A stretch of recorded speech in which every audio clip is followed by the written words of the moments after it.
કચ્છ જિલ્લામાં ગઈકાલે રાત્રિથી વાતાવરણમાં અચાનક પલટો આવ્યો છે.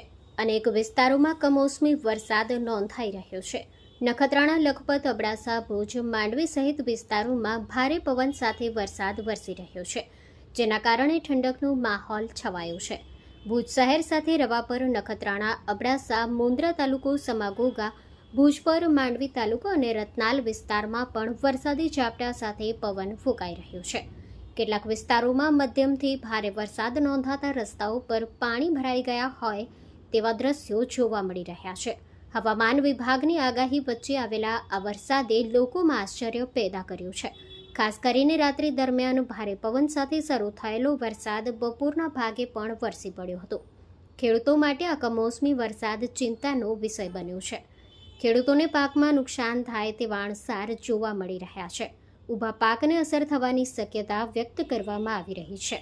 આ રીતે કચ્છમાં અચાનક વરસેલા વરસાદે વાતાવરણમાં ઠંડક પ્રસરાવી છે. JNT news, Bhuj.